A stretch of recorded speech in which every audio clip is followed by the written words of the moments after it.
You have probably seen endless photos of bright smoothie bowls and avocado toast in modern Bali. But this volcanic island was never actually meant for those relaxing morning leisure breakfasts. Those trendy cafes sit right on top of a brutal landscape shaped by intense monsoon rains. To understand the real food here, you have to look at the 1963 Mount Agung eruption. That catastrophic blast covered entire farming villages in thick layers of suffocating gray ash. It proved that survival required relying on whole, uncorrupted elements from the deep jungle. Ancient palm leaf manuscripts called the Lontar detail these terrifying early agrarian struggles. Those historical texts describe intense famines that forced locals to engineer extremely resilient diets. They could not just import food from the mainland when the weather completely destroyed their root crops. Instead, they built a society capable of conquering a truly deadly and volatile tropical environment. The glossy aesthetic you see on social media completely hides this brilliant botanical preservation system. We are going to unpack how these ancient people mastered extreme nutrition to simply stay alive. It is a story of turning deadly volcanic volatility into a highly functional and sustainable diet. Every single spice paste and fermented dish carries the weight of 1,000 years of pure survival. They transformed the absolute harshest jungle conditions into a true masterpiece of human ingenuity. Let us peel back that glossy tourist facade and look closely at the steep mountain terraces instead. The exquisite details of this dish are simply breathtaking. The exact same way after hearing this history. I can't wait to savor this. The ancestral plates served in these remote villages were specifically engineered for sheer endurance. They packed an incredible amount of essential micronutrients into every single handful of cooked rice. This was not a casual culinary experiment, but rather a daily calculation to avoid sudden starvation. Even the most basic meal required an extraordinary amount of physical labor just to secure the ingredients. The local cooks essentially acted as master chemists, balancing powerful flavors against intense heat. They understood intuitively that combining certain tropical plants would physically keep their bodies running. Modern wellness influencers often talk about functional eating as if they just invented the whole concept. But this island was practicing the ultimate form of functional eating long before the very first hotel was built. The geography of this place actively tried to rot their daily meals before they could even eat them.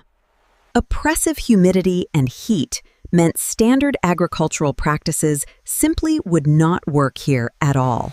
This isolation was compounded by a massive deep water trench known to science as the Wallace Line. That ocean trench completely separated Asian and Australasian wildlife, preventing large mainland livestock. Without herds of cows or sheep wandering around the island, the locals had to find protein somewhere else. They turned their attention to the complex root systems and indigenous plants growing in the volcanic soil. Relying on real, unadulterated food was not some trendy lifestyle choice for the early valley inhabitants. It was a rigid biological necessity, dictated entirely by their extreme isolation from the rest of the world. By the 9th century, they developed the Subak water management system to tame the wildly unpredictable rivers. This massive network of irrigation canals transformed impossibly steep hills into flooded rice paddies. The Subak system was much more than just a clever farming technique for these early agrarian communities. It represented a deep spiritual commitment to sharing limited water resources among fiercely competing villages. Every single drop of mountain spring water was carefully measured and distributed through sacred local temples. The temple priests acted as ecological wardens, ensuring that natural pest control rhythms were strictly followed. This communal approach guaranteed that no single community would face total starvation during the brutal dry seasons. But successfully growing the rice was only the very first step in their incredibly complex daily battle against nature. Once harvested, they still had to process the grains using heavy wooden mortars under the blazing sun. They had to figure out how to consume enough calories to endure heavy manual labor in the intense heat. Navigating these incredibly steep ravines required a massive amount of physical endurance every single day.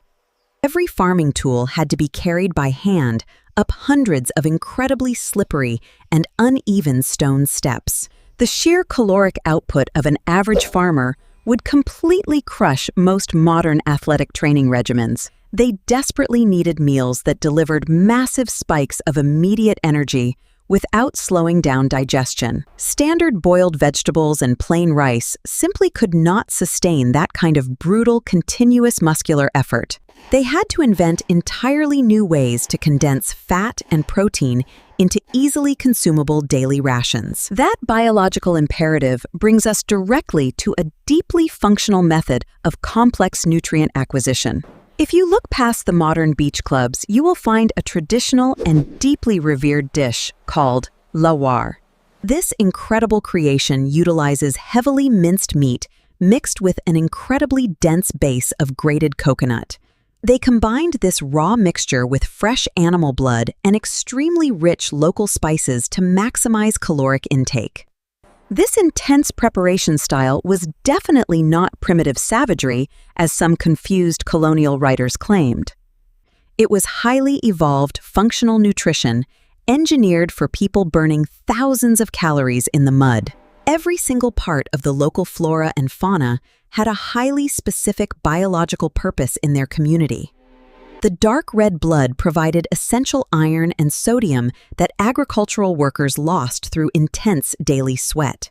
The grated coconut delivered massive amounts of saturated fats needed to sustain long-term physical energy. Even their spiritual calendar dictated very strict rules about communal food rationing and meat consumption. Look closely at Nyepi, or the Day of Silence, which enforces absolute stillness across the entire island. The preceding Tawur Kasanga purification rituals required highly specific offerings of freshly cooked meats. These major ceremonies forced neighboring villages to pool their resources and butcher animals in a coordinated way. Nothing ever went to waste, because a single wasted harvest or squandered animal meant certain death for the village. The bones were boiled into deeply nutritious broths that fortified the sick and the elderly during monsoon season. The rich nutritional profile of these indigenous ingredients kept their collective immune systems remarkably strong. They expertly utilized every scrap of protein available in a deeply unforgiving and volatile tropical ecosystem. It is a beautiful historical example of matching dietary needs perfectly to the punishing demands of the environment.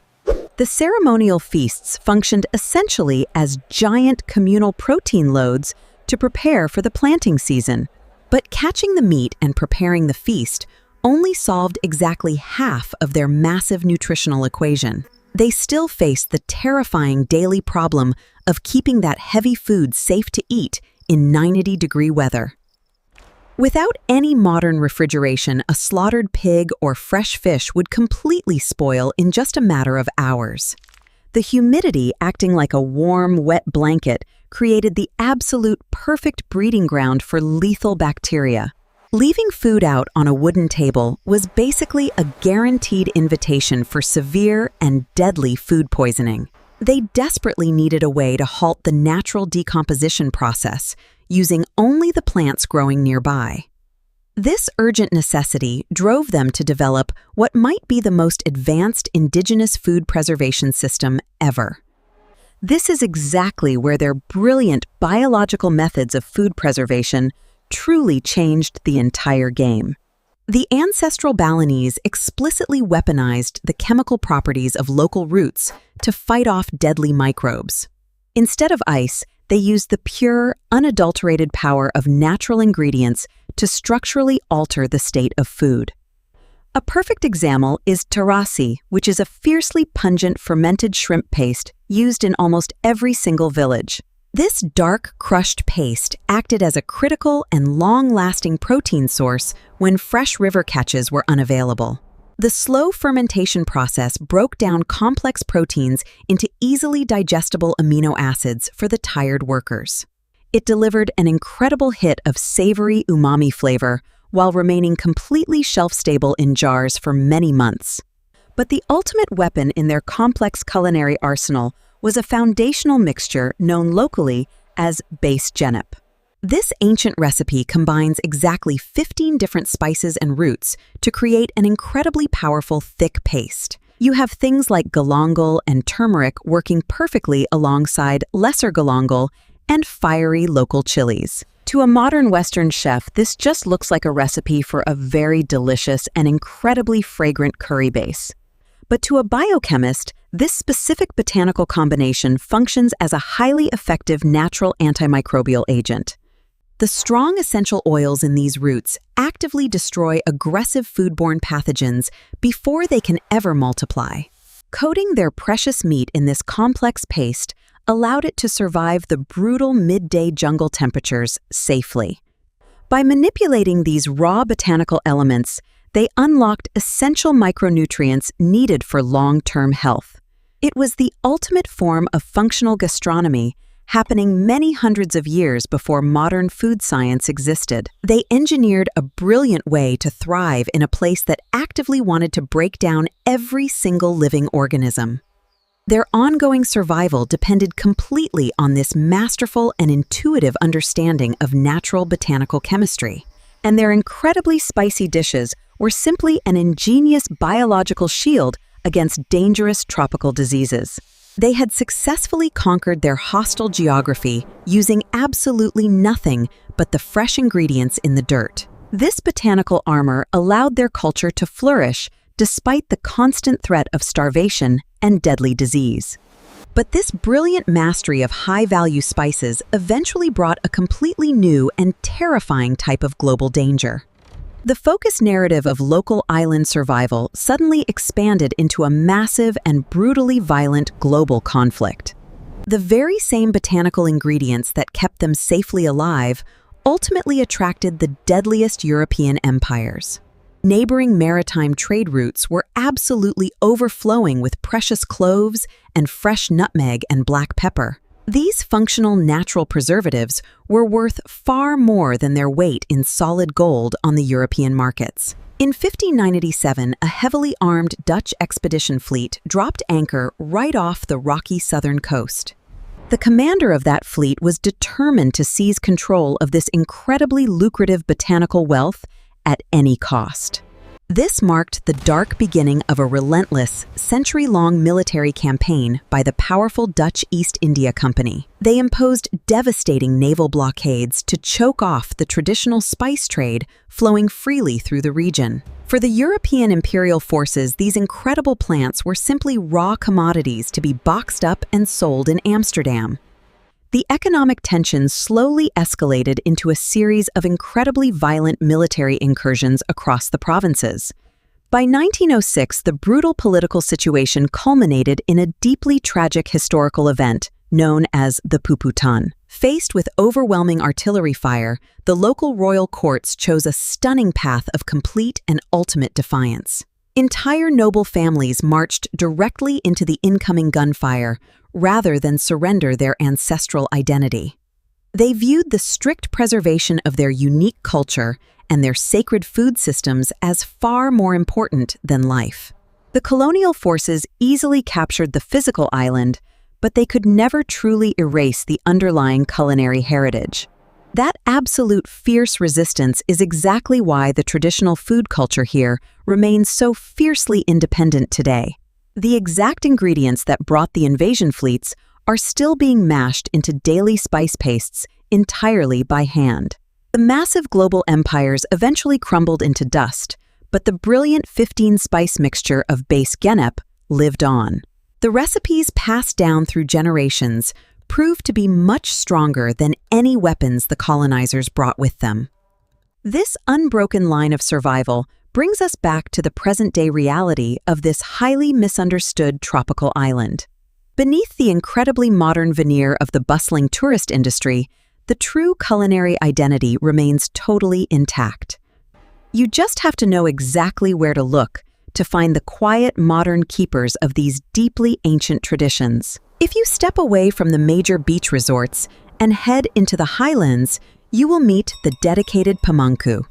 These temple priests still maintain the incredibly strict rules of creating sacred and uncorrupted food offerings.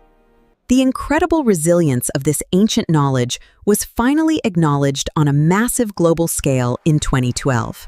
That was the exact year the Global Heritage Committee recognized the Subak water management system internationally. It validated 1,000 years of functional gastronomy that outsmarted one of the harshest climates on Earth. They are not doing it to impress foreign food critics or to try and score viral points on a trendy social media app. They do it because this highly specific method of food preparation is literally carved into their cultural DNA. Every time they mix fresh blood with grated coconut, they are honoring the people who survived the gray ash clouds. The real food of this island is a continuous story of supreme human resilience against impossible natural odds. It teaches us that true culinary genius is not about luxury ingredients or sitting in incredibly expensive restaurants. It is about understanding your environment so perfectly that you can extract life from the darkest volcanic dirt. The next time you see a picture of a smoothie bowl, I want you to remember the true history hidden deeply beneath it. Remember the brave valley farmers who carried heavy wooden plows up slippery terraced mountains in the sweltering heat. Remember the indigenous chemists who figured out how to use raw spices to completely stop meat from rotting away? And remember the fiercely brave royal families who marched into gunfire to protect this exact sacred knowledge forever. This tropical destination was never a gentle paradise for the people who first carved life out of the steep rock. It was a brutal and deeply unforgiving biological testing ground that demanded absolute culinary perfection. They answered that terrifying demand by creating the most functional and highly engineered diet in the entire region. So let us finally give these ancestral survivors the absolute respect and deep historical recognition they deserve. The true magic of this island does not live in the beach clubs, but in the roaring fires of the traditional kitchens. And that functional masterpiece of survival is exactly the most powerful story this volcanic paradise will ever tell.